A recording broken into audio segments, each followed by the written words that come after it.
오늘 주실 말씀은 사도행전 8장 26절로 40절까지입니다. 한 절씩 교독하시겠습니다. 주의 사자가 빌립에게 말하여 이르되 일어나서 남쪽으로 향하여 예루살렘에서 가사로 내려가는 길까지 가라 하니 그 길은 광야라.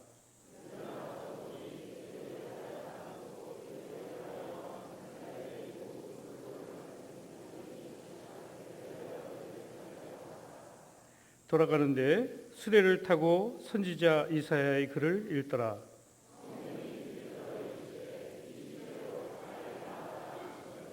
빌립이 달려와서 선지자 이사야의 글 읽는 것을 듣고 말하되 읽는 것을 깨닫느냐?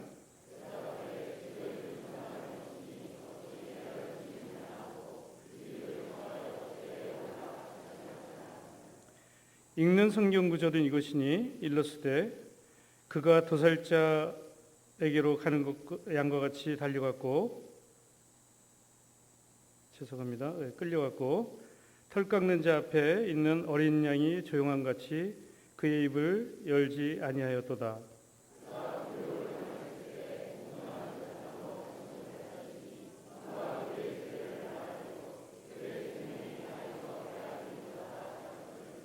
그 내시가 빌립에게 말하되 청컨대 내가 묻노니 선지자가 이 말한 것이 누구를 가리킴이냐? 자기를 가리킴이냐? 타인을 가리킴이냐?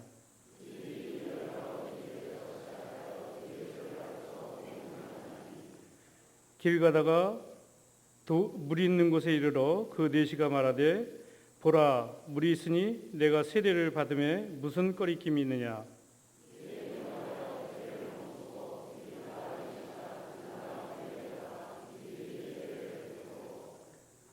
둘이 물에서 올라올새 주의 영이 빌립을 이끌어간지라.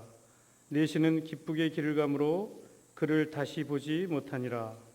빌립은 아스피의 여러 성을 지나다니며 복음을 전하고. 아멘.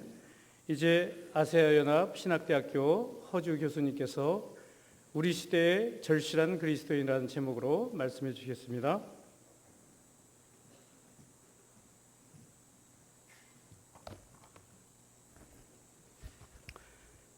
예수 그리스도의 평안이 오늘 이 자리에 모인 우리 모두와 함께 하기를 소망합니다. 사랑의 교회 갱신 공동체 마당 기도회가 233번째가 되는 오늘입니다. 여기까지 함께 하신 우리 하나님의 은혜를 감사드리고 또 여러분 함께 하면서 각 사람 가운데 함께한 여러분 모두에게 성령님의 새로운 위로와 또 새로운 능력이 이 시간 함께 하기를 간절히 소망합니다. 예배 가운데 우리의 마음을 성령 하나님께서 터치해 주시고 우리의 눈과 귀를 열어주시는 시간 되기를 원합니다. 지난주 제가 속한 교단의 총회 모임이 여러분의 교회 안성 수양관에서 있었습니다. 그리고 둘째 날 아침 일찍 새벽 기도를 마치고 16일 수요일 아침에 은복 하는 목사님 묘지를 잠깐 방문하면서 그 수양관을 거닐면서 여러 묵상을 하게 됐습니다. 그럼 동시에 제가 오늘 이 주일에 여러분과 만날 시간들을 내다보면서 또 여러 가지 생각들을 갖게 되었습니다. 오늘 우리 시대는 어떤 그리스도인이 필요한 때입니까? 우리 시대에 절실히 요청되는 그리스도인, 그는 누구라고 생각합니까? 2015년을 살고 있는 이 시대 가운데 우리 예수님은 어떤 성도를 지금 찾고 또 찾고 계시겠습니까? 이런 질문을 답하기 위해 우리는 두 가지를 먼저 물어보아야 할 것입니다. 내가 믿는 예수님은 누구신가? 그리고 나는 지금 이 시대를 어떤 시대라고 생각하는가? 예수님은 어떤 분입니까?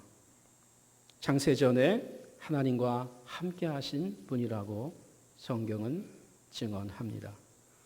하나님이신 그분이 육신을 입고 이 땅 가운데 오신 태어나신 예수님이라고 말합니다. 이스라엘 백성에게 이 땅의 나라가 아니라 하늘나라, 하나님의 나라를 선포하신 분이라고 소개합니다. 그리고 하나님의 정한 때가 되어서 자신이 가야만 하는 그 십자가의 길을 가시고 그곳에서 죽으시고 그리고 부활하시고 승천하신 분으로 성경은 말합니다. 그 주님께서 약속하신 대로 승천하셔서 성령을 우리에게 보내주신 하나님 보좌 우편에 앉아 계시는 예수님으로 우리에게 소개합니다. 그리고 성경은 계속해서 우리에게 증언하기를 그 예수님께서 살아 생전에 말씀하신 것처럼 그리고 그의 제자들이 계속해서 죽기까지 증언한 것처럼 그분이 다시 오신다.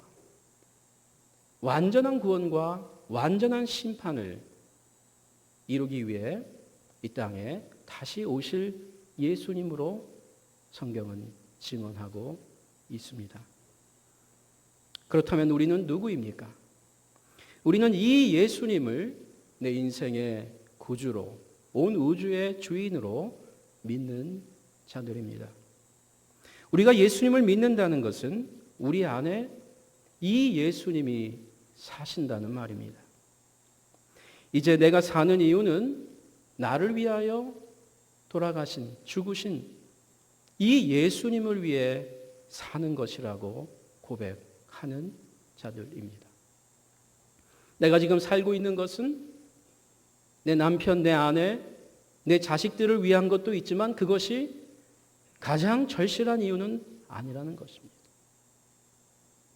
내 직장과 내 비전도 매우 중요한 일이지만 그것 자체가 우리가 이 땅에 계속 살아야 할 이유는 아니라고 하는 것입니다.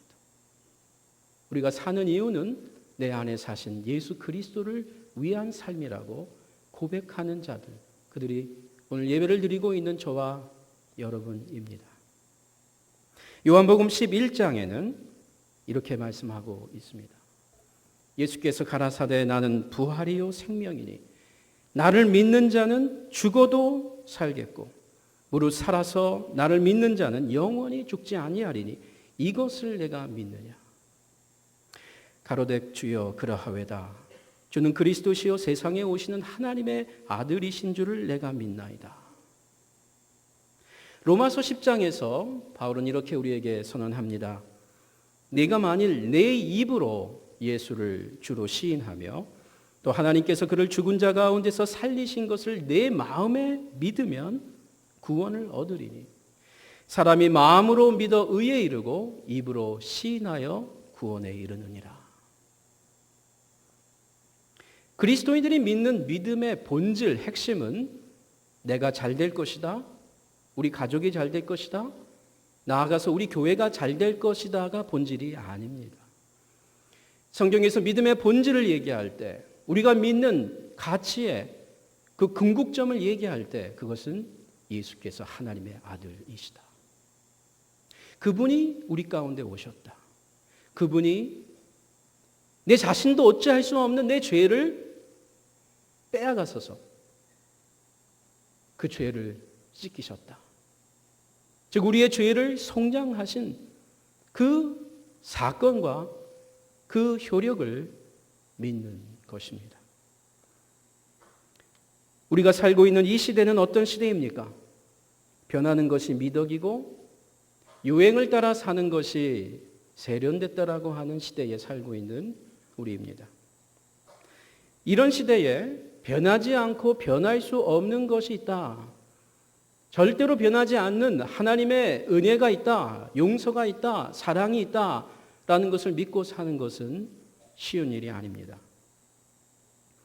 눈에 보이고 손에 잡히는 것이 전부인 양 오도하는 우리 시대의 문화 속에서 바울이 고린도 후서에서 말하는 것처럼 우리가 주목하는 것은 보이는 것이 아니요 보이지 않는 것이니 보이는 것은 잠깐이요 보이지 않는 것은 영원함이니라 라고 하는 이 가르침을 우리 신앙의 한 요소로 믿고 산다는 것은 정말 그렇게 단순한 일이 아닙니다. 야고보는 이 세상에 속한 사람들을 이렇게 조롱합니다. 내일 일을 너희가 알지 못하는도다. 너희 생명이 무엇이뇨? 너희 인생이 무엇이냐라는 말입니다. 너는 잠깐 보이다가 없어지는 안개니라. 우리 16절에 보면 이제 너희가 허탄한 자랑을 자랑하니 이러한 자랑은 다 악한 것이라. 허탄한 자랑, 이 잠깐 보이다가 없어지는 이 눈에 만질 수 있는, 볼 수 있는 것들을 자랑하는, 이 세상에 속한 것들을 자랑하는 것은 허탄한 자랑인데 그 허탄한 자랑을 좀 하지 말았으면 좋겠다라기보다는 그것들은 악한 것이다. 아시다시피 보이지 않는 천국과 지옥의 실제를 받아들이고 사모한다는 것, 그것은 오늘 우리 시대의 정신이 결코 아닙니다. 돈이 최고라고 하는 이 시대에 돈을 사랑하는 것이 모든 악의 뿌리다 라고 하는 성경 말씀을 믿고 산다는 것, 그것은 정말 제정신으로는 불가능한 일입니다. 우리 예수님의 가르침 역시 그러합니다. 하나님과 재물을 함께 섬길 수 없다라는 그 예수님의 가르침 말입니다.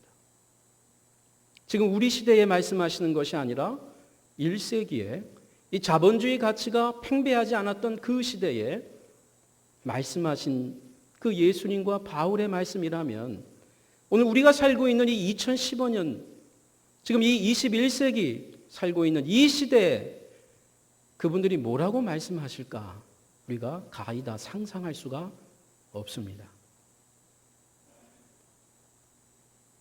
올 3월 중순경에 보도된 내용이죠. 아마 여러분도 다 들었을 것입니다. 그리고 정말 놀랐을 것입니다. 한 여인이 자신의 남편에게 독국물을 조금씩 먹인 것입니다. 아주 미세한 양을 조금씩 1년 넘도록 먹인 것입니다. 그리고 그 남편이 죽었습니다. 병원에서 사인을 조사했는데 이유가 나오지 않습니다. 그래서 여러 가지 갑작스러운 죽음으로 판명이 된 것입니다. 독국물이라는 것을 전혀 발견할 수 없을 만큼 그 이후에 그는 시어머니도 그렇게 조금씩 먹이면서 시어머니도 독국물로 죽인 사건이 있습니다. 그리고 그 두 사건으로 인해서 그는 수십억의 보험금을 탔습니다. 이유가 나오지 않았습니다. 그리고 또 시간이 지나면서 자기가 낳은 친딸에게 죽지 않을 만큼만 독국물을 또 조금씩 먹였습니다. 그리고 그만큼의 액수를 또 보험금으로 탔습니다. 경찰이 이것을 발견할 수가 없었습니다. 범죄 내용이 나오지 않았습니다. 다만 이것을 수상하게 여긴 보험회사가 지속적으로 탐문한 끝에 그가 이런 어려운 일을 당하면서도 계속 사치스러운 생활을 하고 자기 동창들을 초대해서 잔치를 벌이고 골프를 치러 가고 여행을 하는 것을 수상하게 여긴, 그러나 근거가 없는, 이유가 나오지 않는, 그리고 그가 여행을 갔을 때 그 집을 따고 들어가서 조사해 본 것입니다. 그 찬장 안에 독국물이 있었던 것입니다. 그리고 그것을 기초로 해서 추궁을 하면서 결국 자백을 받아낸 것입니다. 여러분, 이것이 지금 올해 벌어진 일이고요. 물론 재작년 또 그 전에도 또 앞으로도 계속 이와 같은 일들이, 이거보다 더 큰 일들이 벌어질 시대를 살고 있습니다. 우리를 더욱 무겁게 하는 것은 이런 소식을 들었을 때, 아내가 남편이 아내를 죽였다라는 그 소식을 들었을 때, 부모가 자식을, 자식이 부모를 죽였을 때, 형제들을 죽였을 때 좀 놀라기는 하고 답답해하긴 하지만 어느 순간 우리의 귀도, 우리의 마음도, 우리의 눈도 점점 그러한 소식들에 넓혀지면서 어느 순간부터는 또 이런 일이 벌어졌구나 라고 하면서 우리의 감각들이 무뎌지는 시대를 살고 있다는 말입니다. 세상에 적응하고 익숙해지면서 영적 감각이 무뎌지고, 그냥 살아있으나 죽은 자 같은 인간성 갖고 살기가 쉽다는 말입니다. 그리스도인은 누구입니까? 비록 이 땅에 살지만 이 세상에 속한 가치, 그것을 떠나서 하나님 나라에 속한 가치, 그것을 따라 살기를 발버둥치는 사람들입니다. 이런 변화된 인생은 세상 교육으로 가능하지 않습니다. 세상 교육으로 바뀌었다면 지금 이런 시대가 우리 앞에 있지 아니할 것입니다. 과거 그 어느 때보다도 온 세계가, 특별히 제3세계가 점점 교육에 좋은 여건들이 벌어지고 학부를 마치고 석사를 마치고 박사를 마치는 사람들이 점점 늘어나고 있는 이 시대이지만 교육이 사람을 바꿀 수 없다는 것은 너무나 자명한 역사의 교훈입니다. 그 사람의 인생의 경륜이, 새로운 경험들이, 그가 경험해보지 못한 또 다른 세상에 대한 눈뜸이 과연 우리 인간성과 세계를 바꿀 것인가? 그건 역시 불가능한 것이 오늘 우리 시대의 표징입니다. 과거 그 어떤 사람들도 지금 우리가 누리고 있는 인터넷, 이 스마트폰 시대를 상상도 못했지만 우린 그러한 것들을 맞이한다 할지라도 이 세상을 의미 있게 바꾸지 못하고 있는 시대를 살고 있기 때문입니다. 성경은 그래서 이렇게 밝히 말합니다. 사람이 거듭나지 아니하면 하나님 나라를 볼 수 없다. 사람이 다시 태어나지 아니하면, 사람이 위로부터 태어나지 아니하면 이 세상이 바뀔 수 없다. 이 세상이 바뀌기는커녕 자기 자신도 바꿀 수 없다. 사람이 물과 성령으로 나지 아니하면 하나님의 나라를 들어갈 수 없다. 이 세상의 나라는 들어갈 수 있을지 모르지만, 이 세상의 땅덩어리는 더 차지할 수 있을지 모르겠지만, 인간의 근원이 되는 하나님의 나라, 하나님의 형상을 되찾을 수는 없다라고 성경은 이야기합니다. 우리 시대의 절실한 그리스도인은 어떤 사람입니까? 좋은 차, 좋은 집을 갖고 있는 그리스도인입니까? 자녀가 좋은 대학에 다니고 있는 성도입니까? 남편이 좋은 직장에 다니고 있는 그리스도인, 그리고 그 가정입니까? 헌금을 하고 싶을 때, 교회가 어려울 때 헌금을 마음껏 할 수 있는 그 성도가 지금 오늘 우리 시대의 가장 절실한 그리스도인입니까? 교회가 말하는 대로 묵묵히 순종하는 성도, 그가 지금 오늘 우리 시대의 가장 절실한 그리스도인입니까? 설교를 잘하는 목사, 그가 오늘 우리 시대의 가장 절실한 그리스도인입니까? 이 모두는 좋고 유익한 일입니다. 그러나 지금 이 시대의 가장 절실한 그리스도인이라고 하기에는 거리가 좀 먼 것 같습니다. 단언하건대 결코 그런 것 같지가 않습니다. 그럼 어떤 자입니까? 그는 바로 하나님의 영, 예수 그리스도의 영, 거룩한 영, 성령에 민감한 자입니다. 성령에 센시티브한 그리스도인. 여러분 중에 혹시 어떤 특정한 음식물에 그 알러지 현상을 갖고 있는 분이 있습니까? 다른 사람들은 전혀 느끼지 못하는 아주 미세한 양, 어떤 우유 하나, 한 방울, 복숭아 조그만한 한 조각, 그것이 들어간 음식을 먹었을 때 내 몸에서 이상한 반응을 보이는 어떤 특정한 음식에 알러지가 있는 사람이죠. 일반 사람들은 그것의 냄새도 맡지 못하지만 어떤 사람들은 그 특정한 음식물에 센시티브해서 그것을 아는 것입니다. 비록 그 사람도 냄새를 맡지는 못하지만 그게 몸 안에 들어왔을 때 내가 원치 않는 뭐가 들어왔구나를 느낄 수 있는 센시티브한 사람들이 있죠. 오늘 우리 시대에 성령님의 강력한 역사를 느끼지 못할지라도 지금 성령님께서 이 자리에 이렇게 말씀하시고 인도하시는구나가 몸으로 느껴지는 사람, 성령에 민감한 사람입니다. 오늘 우리 시대는 이와 같이 성령에 민감한 그리스도인이 절실히 필요한 때라고 생각이 됩니다. 성령의 인도를 받으면서 성령 하나님께 자신의 생각과 삶을 복종시킬 수 있는, 그러기를 애쓰는 성도 말입니다. 오늘 본문에 나오는 인물은 빌립입니다. 그는 예루살렘 교회의 7 일꾼들을 선임하는 가운데 뽑힌 한 사람입니다. 사도행전 6장에 보면 예루살렘 교회가 성장하게 됩니다. 건강하게 성장했습니다. 무엇보다 성령의 강력한 역사가 있었고요. 그리고 그 강력한 역사 가운데에 하나님의 말씀을 대언하는 사도들이 있었습니다. 이적과 표적, 기사들이 일어났습니다. 아주 열악한 상황이었지만, 아주 힘든 여건이었지만, 아주 가난한 성도들이었지만 한 달 한 달 갈수록 하나님의 사람들이 모이기 시작했습니다. 그것도 몇 개월 전만 해도 십자가에 죽은 예수를 하나님의 저주를 받았다라고 생각했던 바로 그 사람들이 그 조그마한 공동체에 들어오기 시작하면서 이제 그 예수가 우리가 믿었던, 우리가 기다렸던 메시아 그리스도다라고 고백하는 놀라운 일들이 벌어지고 있던 예루살렘 교회였습니다. 그러면서 수가 늘어났죠. 그 가운데에 두 그룹이 형성되었습니다. 예수 믿기 전부터 있었던 그 유대인들 가운데 있었던 두 그룹입니다. 하나는 히브리파 유대인들이었고요. 또 한 그룹은 헬라파, 그리스파 그리스도인이었습니다. 유대인들이었습니다. 한 부류는 히브리어가 능숙하고 히브리 문화가 능하고, 그리고 예루살렘 이스라엘 밖에 나가본 적이 거의 없는 사람들.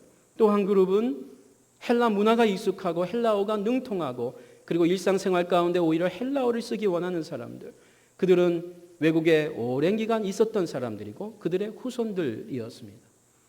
그들 가운데 예수를 메시아로 믿게 되면서 이들 가운데에 소통의 어려움이 있었습니다. 그리고 점점 거리가 생기기 시작했죠. 그리고 어느 순간 이 헬라파 유대 그리스도인들이 교회 리더십을 향해서 불평하기 시작했습니다. 결정적 이유는 자신들에게 속한 과부들이 자꾸 소홀히 여기면서 누락되는 거였습니다. 구제에서 누락되던 일이었습니다. 사도들이 듣게 되었습니다. 불평을 한 대상은 사도들에게 한 것이었거든요. 사도들이 들었습니다. 들어보니까 본의 아니었지만 맞는 말이었습니다. 그래서 그들이 불평하는 사람들과 함께 다 모이게 되었습니다. 그리고 제안을 합니다. 여러분도 알다시피 우리 모두 12사람이 가룟 유다를 대신해서 뽑은 마띠아까지 우리 모두가 다 히브리파 유대인이지 않습니까? 우리는 이스라엘 밖을, 팔레스타인 밖을 나가본 적이 없는 사람들입니다. 헬라어를 잘 못하는 사람들입니다. 본의 아니게 헬라파 유대인들을 소홀히 여긴 것이 있습니다. 본인은 아니었습니다. 이제 우리가 사람을 뽑기 원합니다. 그러면서 조건을 달죠. 여러분이 뽑으십시오. 대신 조건은 우리가 주겠습니다.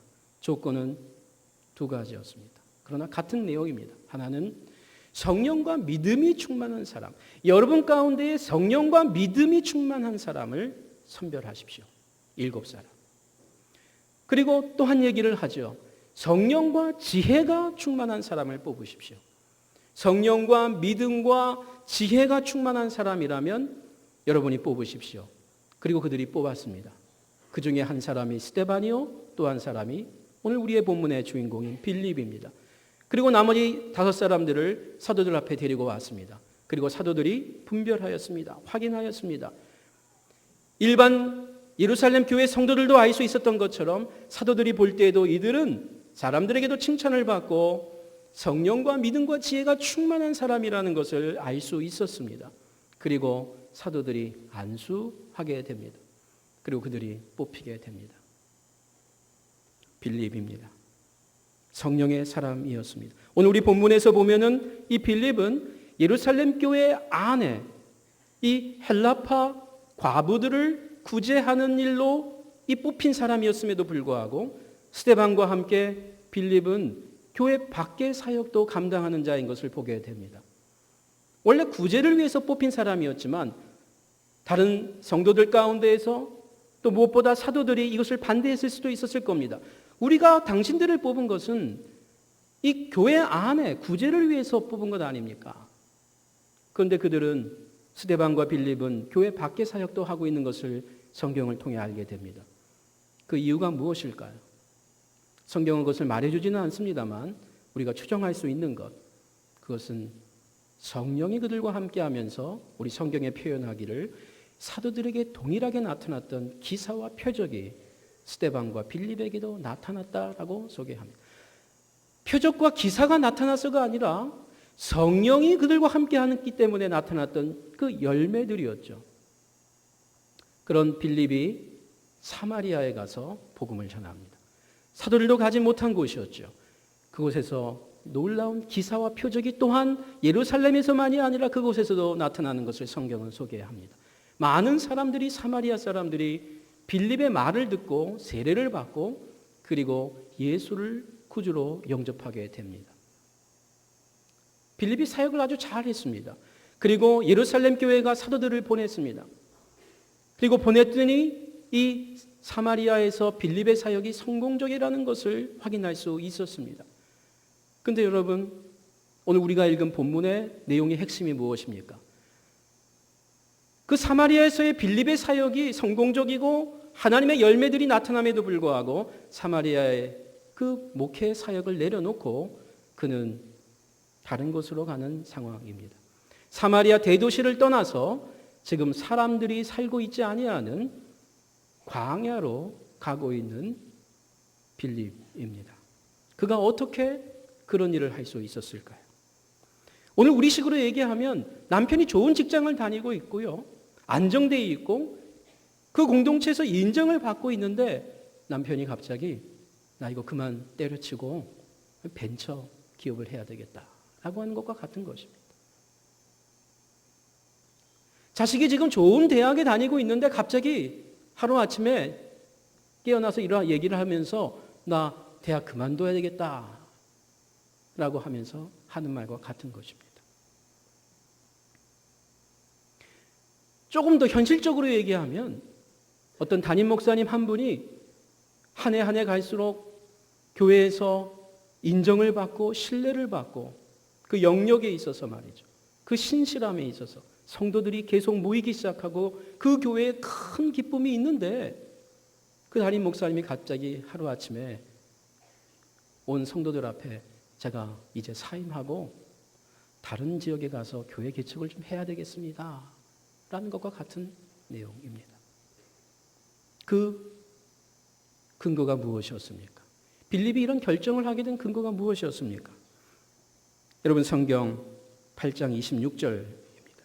주의 사자가 빌립에게 말하여 이르되 일어나서 남쪽으로 향하여 예루살렘에서 가사로 내려가는 길까지 가라 하니 그 길은 광야라. 주의 사자가 빌립에게, 주의 천사가, 메신저가, 사자, 하나님의 사자, 하늘의 사자가 즉 이 땅의 존재가 아닌 것이죠. 주님의 사자가, 하나님의 천사가 지금 빌립에게 이야기를 한 것입니다. 여러분 8장 29절 이하에도 보면 성령이 빌립더러 이르시되 이 수레로 가까이 나아가라 하거늘 빌립이 달려가서 라는 말이 나옵니다. 이 사건의 종결부를 보시기 바랍니다. 8장 38절 이하에 이에 명하여 수레를 멈추고 빌립과 네시가 둘 다 물에 내려가 빌립이 세례를 베풀고 둘이 물에서 올라올새 주의 성령이 빌립을 이끌어간지라. 네시는 기쁘게 길을 가므로 그를 다시 보지 못하니라. 오늘 우리가 읽은 이 8장 본문의 처음부터 그 중간부와 마지막까지 3번 나오는 이 중요한 선언들, 빌립이 선임됐을 때에도 교회의 인정을 받을 때에도 하나님의 영에 충만한 사람이었지만 그가 사마리아에서 큰 표적과 기사를 행하며 복음의 능력을 나타냈을 때에도 그는 성령의 사람이었지만 그가 초라한 곳으로 가는 그 순간에도, 아니 그곳에서도 그에게 변하지 않았던 것, 장소는 변했지만 사람들은 변했지만 빌립에게 변하지 않았던 것, 성령의 충만함이었습니다. 민감함이었습니다. 오늘 우리 본문 사도행전 8장에 소개된 빌립은 한마디로 성령의 사람인 것을 잘 보여줍니다. 우리가 성경을 읽을 때 지금 빌립에게 성령이 임했구나 라고 볼 수 있습니다. 맞습니다. 그러나 그렇게만 보는 것은 너무 아쉬운 것입니다. 너무 하나님의 주권만 신앙 고백하고 있는 우리 장로교 교인들이 특히 그렇게 하기가 참 쉽습니다. 하나님이 이렇게 하셨구나. 맞습니다. 하나님이 하신 일입니다. 그러나 빌립에게 성령이 임했다는 것은 역으로 말할 때 빌립 입장에서 사람 입장에서 볼 때 빌립이 성령을 인지했다. 빌립이 성령의 역사를 느낄 수 있었다. 민감했다. 알아차릴 수 있었다. 그 소리가 들렸다. 뭔가 기운이 왔다. 라는 말입니다. 하나님께서 기계적으로 일하시는 분이 아닐지언정 하나님과 그 하나님의 사람들이 함께 일하는 것을 우리가 성경에서 본다면 우리는 하나님 입장에서만이 아니라 지금 우리 인간의 입장에서 이 본문도 함께 묵상을 해야 합니다. 고린도전서 2장 8절 이하의 말씀을 보겠습니다.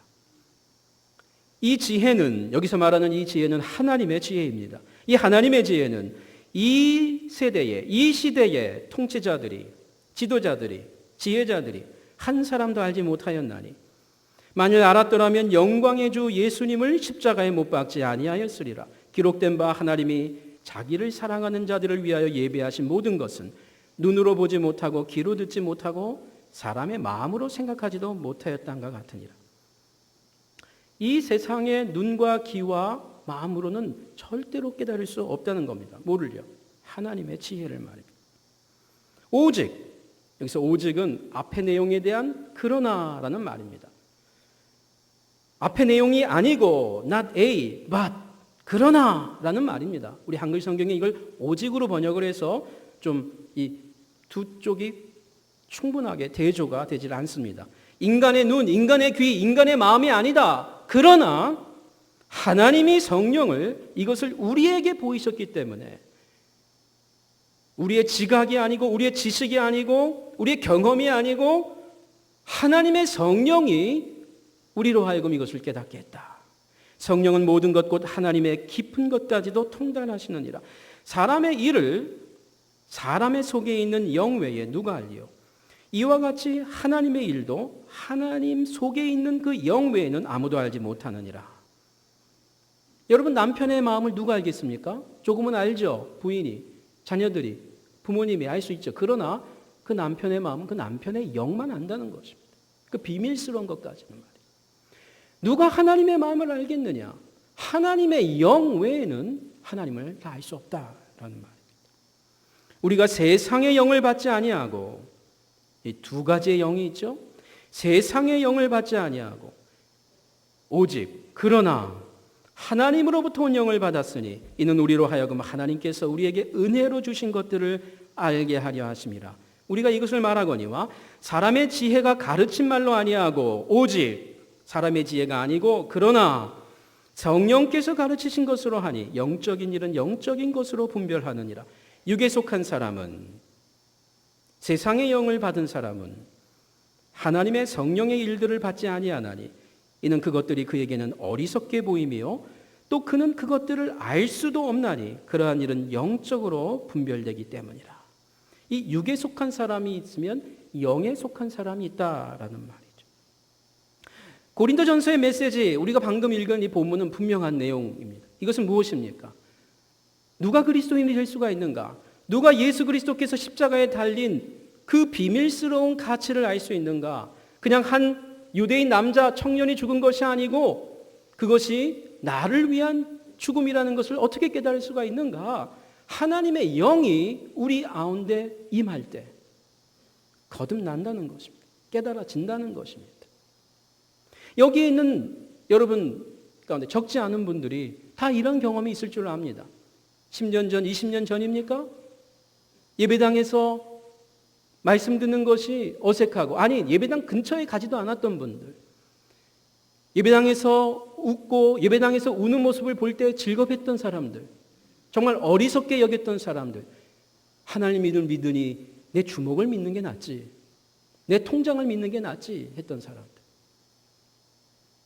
그런데 그런 사람들이 예배당에 나와서 예배를 드릴 뿐 아니라 깨달아지게 된 것뿐만이 아니라 좀 더 좋은 성도가 되겠다고 제자 훈련까지 받은 분들이 여러분 가운데 있는 줄 압니다. 성령께서 그 마음을 밝히신 것이죠. 성경의 다른 구절을 하나 보겠습니다. 갈라디아서 5장 16절 이해합니다.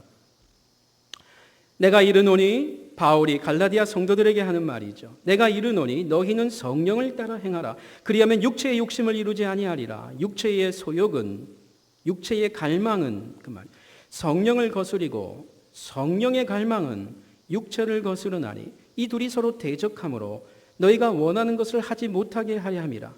너희가 만일 성령의 인도하시는 바가 되면 율법 아래 있지 아니하리라. 성령의 일은 분명하니, 이 말은 성령의 열매라고도 생각할 수가 있습니다. 뒤에 성령의 열매와 이 대조하고 있는 문맥이거든요. 성령의 일, 성령의 육체의 일, 육체의 열매는 분명하니 곧 음행과 더러운 것, 호색, 우상숭배, 주술, 원수 맺는 것, 분쟁, 시기, 분냄, 당 짓는 것, 분열, 이단, 투기, 술 취함, 방탕함, 또 이와 같은 것들, 그와 같은 것들이라. 전에 너희에게 경계한 것 같이 경계하노니 이런 일을 하는 자들은 하나님의 나라를 유업으로 받지 못할 것이요. 여기서 이런 일을 하는 자들은 누구를 말하는 것입니까? 하나님을 믿는 자들이라고 하지만 이 전제되어 있는 것입니다. 이 갈라디아서에서의 이 바울의 메시지는 지금 갈라디아 성도들에게 하는 말이고요. 그 성도들에게 지금 경계하면서 하는 말입니다.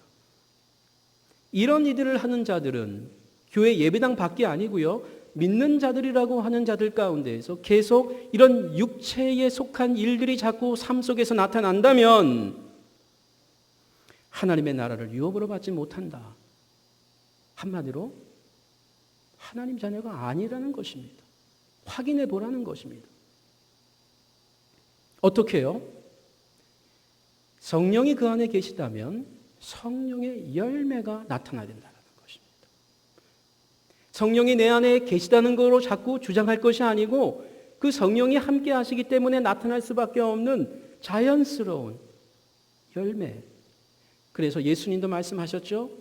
나무는 열매를 보아야 알 수 있다. 내가 사과나무라고 얘기할 것이 아니고 사과가 열리면 배나무가 아닌 것입니다.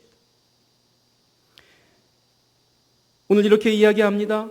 이런 일을 하는 자들은 하나님의 나라를 유업으로 받지 못할 것이요. 오직 그러나 이 육체의 일이 아니라 성령의 열매를 나타내는 자, 즉 사랑, 희락, 화평, 오래 참음, 자비, 양선, 충성, 온유, 절제, 이런 것들을 나는 그만두고 싶지만 성령께서 내 안에서 계속 부릴 듯 일어나면 이걸 금지할 수가 없다. 막을 수가 없다. 그리스도 예수의 사람들은 육체와 함께 그 정욕과 탐심을 십자가에 못 박았느니라. 만약 우리가 성령으로 살면 또한 성령으로 행할지니 헛된 영광을 구하여 서로 노엽게 하거나 서로 투기하지 말지니라. 굉장히 중요한 말이 나오죠. 우리가 만약 성령이 우리 안에 계시다면, 우리가 성령으로 살면, 성령이 우리 안에 계시다면, 고린도전서의 3장에서 읽었던 그 본문이 우리에게 해당된다면 그걸로 끝나는 것이 아니라 그 성령이 우리 안에서 그냥 계시는 정도가 아니고 열매로 나타나야 된다는 거예요. 성령을 따라 살라. 성령과 함께 한다면 성령을 따라 살라. 고린도전서 본문이 성령이 마음에 임하실 때 비로소 성도가 되는 것이라면 갈라디아서 본문은 성령이 함께하는 성도가 더욱 성령의 뜻을 민감하게 깨달아야 할 것을 촉구하는 말씀입니다. 성령에 민감할 수 있는 방법, 통로 어떤 것이 있겠습니까? 여러 가지가 있겠지만 4가지를 잠깐 나눠봅니다. 먼저 성령의 사랑과 가까이 하십시오. 모세를 만난 여호수아가 있습니다. 엘리야를 만난 엘리사가 있습니다. 바울을 만난 마가가 있습니다. 바나바를 만난 마가가 있습니다. 그가 나중에 마가복음을 기록하는 자로 변하게 됐죠. 유약했던 디모데, 그가 바울을 만나면서 에베소 교회의 리더십을 이양받게 되었습니다. 여러분, 지난 한 주간 동안 누구를 만났습니까? 어떤 사람과 있을 때 즐거웠습니까? 내가 살아있다는 것이 느껴집니까? 혹이라도 예수님을 모르는 사람과 함께 할 때 내가 즐겁고 살아있는 게 느껴진다면 지금 여러분의 신앙생활에 빨간불이 켜졌다는 표식입니다. 성령의 책을 가까이 하십시오. 혹 미장원의 월간지보다 이 집에 있는 성경을 손에 잡는 게 어렵다면 이 월간지를 읽은 내용이 내 머리에 더 오래 깊이 기억이 나고 잊혀지지가 않는다면 지금 적신호가 터진 상황입니다. 맑은 시간에 정기적으로 하나님의 말씀을 읽으려고 하는 마음이 없고 짜투리 시간에 좀 성경 좀 읽어볼까 하는 마음이 생긴다면 지금 이 캄캄한 시대에 성령에 민감하기는 어렵습니다. 날마다 음식을 먹듯이 성경을 매일 우리가 먹어야 되겠습니다. 하루하루 일주일이 조금씩이지만 변하게 될 것입니다. 조그마한 물방울 하나가 떨어지는, 여러분 바위를 보신 적이 있나요? 산행길에 그 망치를 쳐도 들어가지 않을 것 같았던 그 바위가 파여진 것을 볼 것입니다. 그 물방울 하나가 끊임없이 떨어질 때 결국 시간이 지나면서 바위를, 그 딱딱한 감각 없는 바위를 변화시킵니다. 시편 119편에 주의 말씀의 맛이 내게 어찌 그리 단지요 내 입에 꿀보다 더 다니이다. 105절에도 주의 말씀은 내 발의 등이요 내 길의 빛이니이다. 여러분, 말씀을 먹으면서 어떤 맛을 느끼십니까? 말씀을 그리스도인은 먹어야 합니다. 그런 점에서 목사가 빠지기 쉬운 함정은, 목사는 말씀을 읽을 때 자기 개인의 영성을 위한 묵상보다는 타인의 영성을 위해 성경을 읽기가 쉽다는 큰 함정을 갖고 있습니다. 성경을 많이 읽는 것 같지만 자신에게는 적용하기가 어려운 신분이죠. 성령의 때와 장소를 사수하십시오. 성도는 기도의 시간과 기도의 장소가 있어야 합니다. 그것이 예배당이 아니어도 괜찮은 것이죠. 그러나 있어야 합니다. 그곳만 가면 눈물이 나는 곳. 그곳만 가면 내가 그냥 지나칠 수 없는 곳. 예배당 안에서도 내 자리가 예배 드릴 때보다는 나 혼자 홀로 주님과 기도하는, 그 나만 아는, 주님과 나만 아는 그 장소, 그 공간, 그 시간 사수해야 합니다. 성령님과 교제하는 시간이 없다면 주일 예배를 규칙적으로 드리고 봉사를 규칙적으로 하며 심지어 찬양을 하고 설교를 할지라도 성령님과 교제하는 시간이 없다면, 개인의 묵상의 시간이 없다면 그 신앙이 언제 어떻게 변질될지 아무도 알 수가 없습니다. 그것이 교회 역사고요, 성경의 증언입니다. 성령의 글을 기록해 보십시오. 삶 속에서 주님과 그 뜻을 묵상하면서 메모하는 습관을 갖는 것이죠. 경건의 일기를 아침이나 저녁에 조금이나마 써보는 것입니다. 여러분, 내 삶 속에서 벌어진 굵직굵직한 크고 작은 일들, 여러 사람을 만난 그 하루 가운데 하나님의 뜻이 없었습니까? 다만 그것을 묵상할 수 있는 시간이 없기 때문인 것이죠. 그 조용한 시간에 글을 쓰면서 나를 돌아보고 내가 한 말을 되돌이켜 보면서 성찰하면서 하나님의 뜻이 이것이었구나를 뒤늦게 좀 알아보는. 다윗과 사울, 누가 더 상처가 많은, 누가 인생의 시련과 고비가 많았던 자입니까? 다윗이죠. 그는 자신의 장인어른인 사울에게 자신이 잘못한 일이 한 번도 없었음에도 불구하고 오히려 그를 세워주려고 했음에도 불구하고 그는 죽임을 당할 뻔하죠. 아니 나아가서 그는 자기가 낳은 애지중지했던 총애했던 자신의 아들로부터도 왕위를 빼앗기는 죽임당하려고 하는 일들을 당한 사람입니다. 근데 여러분 다윗이 그런 어려운 광야 시절에 놓치지 않았던 것이 있습니다. 글을 남겼습니다. 기도를 올려드렸습니다. 그것이 오늘 우리가 갖고 있는 시편들입니다.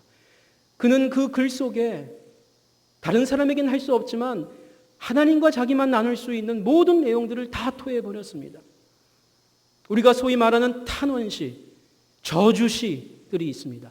내 원수들, 그 원수들의 자식까지라도 다 머리가 뽀개지게 해주십시오라는 기도들이 그곳에 있지 않습니까? 여러분 글 속에 모든 걸 다 담아보십시오. 그러는 가운데 하나님의 치유와 은혜를 입어보십시오. 요즘 우리 10대들은, 청년들은 하나님과의 묵상하는 시간보다 이 스마트폰과 묵상하는 시간이 더 많은 것 같습니다. 절대적으로 많아 보입니다. 인터넷 정보와 게임뿐 아닙니다. 전철, 버스 이용 결제, 온라인 쇼핑, 영화관 결제 다 스마트폰으로 하죠. 이제 오늘 우리의 몸무게도 아마 스마트폰으로 자꾸만 있으면 몸무게가 나올지 모르겠습니다. 지금 한국인의 최우선의 필수품은 단연 스마트폰입니다. 혹여나 이 스마트폰을 분실하면 그날 하루 생활 엉망이 됩니다. 집에 놓고 오면 말이죠. 손이 떨리는 거죠. 여러분이 혹 성경과 스마트폰 두 개를 동시에 잃어버린다면 뭐 때문에 더 안타까워하시겠습니까? 내가 열심히 읽으면서 밑줄 치고 노트를 남겼던 그 성경책 말입니다. 그냥 성경 말고요. 오늘 10대 그리스도인들에게는 시편 23편이 이렇게 고백될 것 같습니다. 여러분 용서하십시오. 한번 적어봤습니다. 스마트폰은 나의 목자시니 내가 부족함이 없으리로다. 스마트폰 신제품이 나를 푸른 초장에 누이시며 쉴만한 물가로 인도하시는도다. 내 감정을 소생시키시고 새 어플 다운받음을 위하여 플레이스토어, 애플스토어로 인도하시는도다. 내가 황당한 내신 성적 골짜기로 다닐지라도 해를 두려워하지 않을 것은 스마트폰이 나와 함께 하심이라. 스마트폰의 다양한 어플들과 새로 나온 게임들이 나를 안위하시나이다. 스마트폰이 화가 난 내 부모님의 목전에서 내게 상을 베푸시고 기름으로 내 머리에 바르셨으니 내 잔이 넘치나이다. 나의 평생의 즐거움과 재미남이 정녕 나를 따르리니 내가 스마트폰의 서비스 센터에 영원히 거하리로다.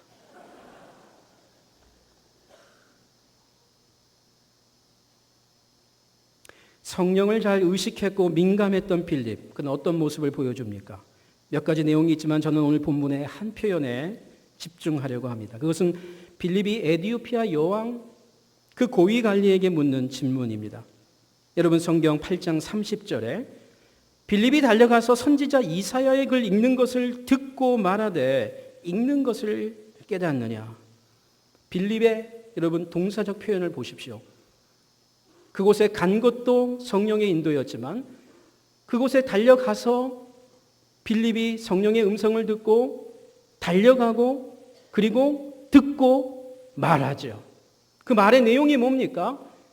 지금 읽고 있는 것을 깨닫습니까? 이 현재 진행형입니다. Do you understand what you are reading? 지금 읽고 있는 그 성경 본문을 읽고 있는데 그 읽고 있는 성경 본문이 깨달아집니까? 라는 질문을 했습니다. 여러분 친구가 아닙니다. 잘 아는 사람들이 아닙니다. 지금 서로 처음 본 첫 대면입니다. 간단한 상견례는 했겠지만 굉장히 무리한 질문을 하고 있는 거죠. 이 질문은 오늘 우리 시대에 교회를 향해서 이렇게 질문하는 것과 같습니다. 오늘 읽고 있는 성경을, 지난주에 읽고 오신 성경을, 몇 장 읽으신 그 성경을 읽는 정도가 아니고 깨달았습니까? 오늘 드리고 있는 예배가 무슨 의미가 있는지 깨닫고 계십니까? 우리가 지금 고백한 신앙 고백, 사도신경이 무슨 뜻인지 알고 계십니까? 우리가 고백할 주기도문 찬양의 그 가사의 의미가 뭔지 알고 계십니까? 우리가 부르는 찬송의 가사의 의미가 무엇인지를 알고 계십니까? 라는 내용입니다. 유대교의 하나님을 믿고 있었던 이 에디오피아 내시는 그 신앙 때문에 자기의 고향을 떠나서 지금 먼 곳까지 예루살렘에 와서 예배를 드리고, 그리고 예배를 드리면서 그는 신앙심이 대단했던 거죠. 즉 유대교로 개종한 사람입니다. 이방인이지만. 그래서 그는 비쌌던 그 당시 성경 두루마리까지 구입했습니다.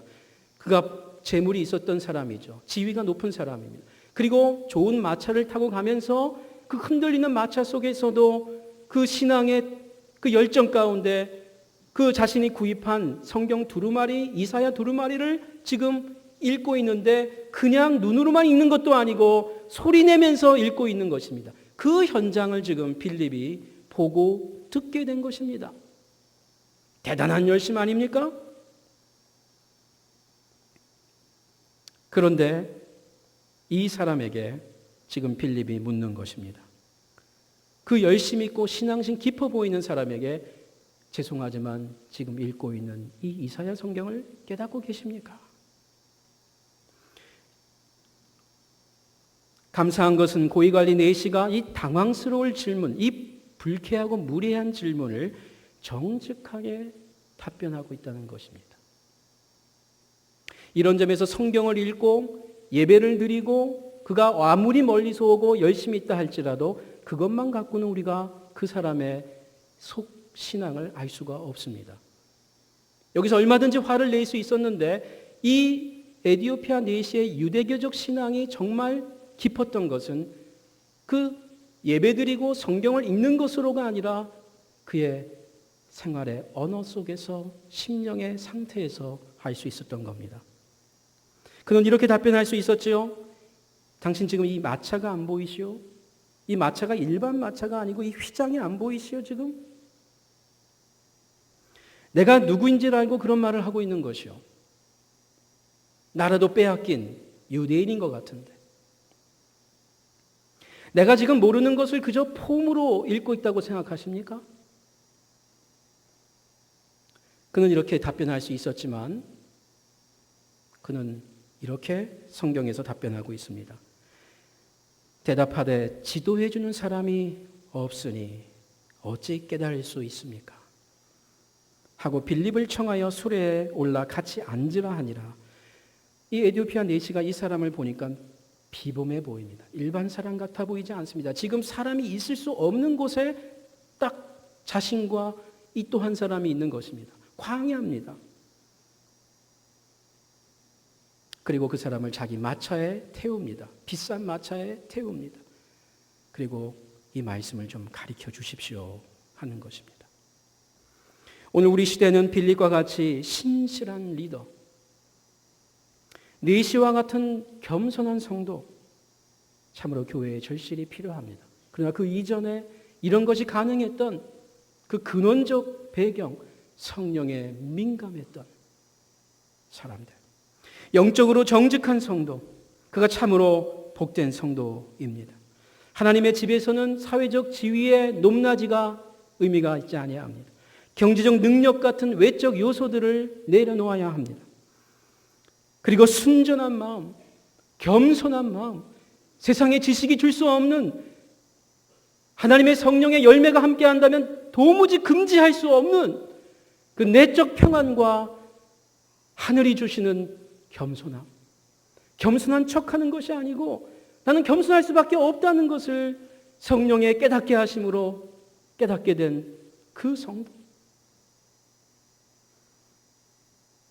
교회 성도들은 체면이나 거칠애와 같은 인사말 대신에 진실한 대화를 나눌 수 있어야 합니다. 서로가 이제는 조금씩 담을 넘어서 좀 더 진정한 충고, 그리고 진정한 위로 필요한 시대입니다. 그리스도인은 신뢰할 수 있다라는 말이 오늘 예배드리는 저와 여러분 안에서부터 이 세상 가운데 퍼지기를 소망합니다. 다시 빌립을 생각해 보기 원합니다. 이 빌립을 통해 우리 안에서 어떤 삶을 살아야 할지를 고민해 보기를 원합니다. 오늘 우리는 다른 사람들을 돌아보기 전에 먼저 우리 자신을 돌아보기를 원합니다. 나는 성령의 인도하심을 얼마나 받고 있는가? 나는 내 핸드폰 소리보다 이 성령의 민감한 소리에 귀가 열리고 있는가? 미국에서 오랜 세월 유학 생활을 한 분들이 있죠. 또 이민자로 사신 분들이 있을 줄 압니다. 그런 분들이 아무리 미국에서 10년, 20년을 살았다 할지라도 안 들리는 표현들이 있습니다. 근데 아무리 작은 소리지만 큰 마켓에 있을지라도 조그마한 어린애가 조그마한 소리로 그 들릴 수만 있는 거리에서 엄마 그러면 그 소리는 아무리 큰 외국어 소리보다 금방 들어옵니다. 왜 그럴까요? 우리는 대한민국이라는 나라에 속한 자들이고 한국어라는 언어를 갖고 있는 자들이기 때문입니다. 태생적으로 말이죠. 우리가 하나님의 나라에 속한 하나님 나라의 시민권자들이라면 비록 작은 소리일지라도 이 혼탁하고 어두워서 성령의 소리가 크게 안 들릴지라도 그것이 하나님께로부터 온 소리라면 들을 수 있는, 아니 들어야 하는 마음과 귀가 열려 있는 자들, 그들이 하늘에 속한 자들, 하나님의 자녀들, 위로부터 태어난 자들입니다. 요한계시록 2장 3장에 보면 7 교회들에게 보내는 메시지 그 마지막마다 반복되는 구절이 나오죠. 무엇입니까? 귀 있는 자는 성령이 교회들에게 하시는 말씀을 들을지어다. 하나님께 예배드리는 것이 내게 진정 설레임이고 기쁨입니까? 분주한 일상에서 성경을 읽고자 나는 지금 무엇을 포기하고 있습니까? 찬송과 기도 가운데 주님의 임재를 얼마나 기대하며 사모하면서 오늘 이 자리에 나오셨습니까? 올 2015년에 들어와서 주님의 뜻이라고 내가 확신할 수 있었던 것은 어떤 일이 있습니까? 하나님이 살아계시고 하나님의 성령이 지금도 끊임없이 운행하시면서 자기 사람들에게 하나님의 뜻을 소개하고 있는데 그 소리가 오늘 9월에 오기까지 들리지 않았다면, 단 한순간도 들리지 않았다면 성령이 죽었든지 하나님이 죽었든지 내가 죽었든지 둘 중에 하나일 것입니다. 성령께서 그 속에 거하는 성도라면 내 안에 예배 가운데, 찬송 가운데, 성경을 묵상하는 가운데 내적 갈등과 두려움과 떨림과 감사와 회개와 기쁨들이 교차할 수밖에 없을 것입니다. 나와 가정의 문제를 이제 넘어서서 하나님께서 여러분의 상황 가운데 이러한 은혜를 감히 주신 것은 성령의 음성을 들으라는 것이죠. 왜요? 우리는 편안한 곳에서 잘 못 듣기 때문입니다. 하나님이 우리를 광야로 내쫓으신 것은 그 누구를 위해서가 아니고 그 어떤 것을 위해서가 아니고 우리 한 사람 한 사람, 하나님께서 우리를 예수 그리스도의 피로 값주고 산 우리 한 사람 한 사람을 위해서 이제는 일어나야 될 때가 아닌가. 이제는 공동체 안에 그냥 숨어서 있는 것이 아니고 이제 제가 여기 있습니다. 이제 나를 보내십시오. 라고 하는 이 광야의 시대에 하나님의 음성이 임하여야 될 은혜를 주신 것이 아니겠습니까? 이런 상황 속에서 우리가 여전히 하나님의 음성을 듣지 못한다면 그것이 정말 억울한 일이라고 생각이 됩니다. 이제 나와 가정의 문제를 넘어 한국교회의 어두운 현실을 우리가 읽을 수 있다면, 하나님이 우리에게 읽혀주게 해주셨다면 이제 하나님의 전신갑주를 더 입기 원합니다. 세상의 칼이 아닌 성령의 검 하나님의 말씀을 붙잡고 우리가 맞이한 이 광야 시대를 한 걸음씩 뚜벅뚜벅 걸어가기를 원합니다. 분주한 우리의 일상생활 중에서라도 단 30분이라도 우리의 영혼을 하나님의 말씀과 성령의 전원에 충전시키기를 원합니다. 간절히 사수하면서 충전해야 되겠습니다. 우리가 성도라면 말입니다. 우리가 하나님의 사람이라면 말입니다. 우리가 예수 그리스도의 한 사람의 제자로 살기를 원한다면 말입니다. 기도하겠습니다. 주님, 이 시간 우리의 생각과 우리의 논리와 우리의 언어들을 다 내려놓습니다. 우리의 걸음도 잠시 이 주일에 멈추기 원합니다. 그리고 성령 하나님의 얼굴을 사모하기 원합니다. 바라보기 원합니다. 여기 이 시간 우리 개인의 문제, 가정의 어려움, 그리고 공동체가 당한 이 하나님 나라의 의를 위한 일로 씨름하고 있는 이 마당 기도에 참석한 하나님의 백성들, 형제 자매, 이 분들 한 사람 한 사람 가운데 주님 임재하여 주시옵소서. 저들의 상한 심령을 터치하여 주시옵소서. 눈과 귀를 만져주시고 그리고 열어주시옵소서. 그리고 하나님, 이 광야 시대 가운데에 세상이 줄 수 없는 큰 위로와 평안을 맛보게 하여 주시옵소서. 우리 안에 성령으로 다시 화목되고 하나됨으로 더욱 힘쓰기 원하는 지체들이 일어나기를 원합니다.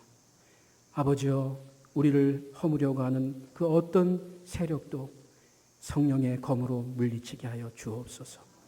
이 리더십을 주님이 축복하여 주시고 이 마당 기도회를 준비하는 세밀한 손길 한 사람 한 사람 주님 위로하시고 새 힘 부어 주시고 주일학교 교사, 찬양대원, 그리고 보이지 않는 모든 곳에서 섬기는 한 분 한 분에게 하나님 신령한 은혜를 주시고 무엇보다 우리의 다음 세대들을 이어갈 사랑의 교회와 한국교회를 이어갈 다음 세대들을 주님께서 이 광야에서 다시 꽃이 피어지는 놀라운 은혜를 부어 주시옵소서.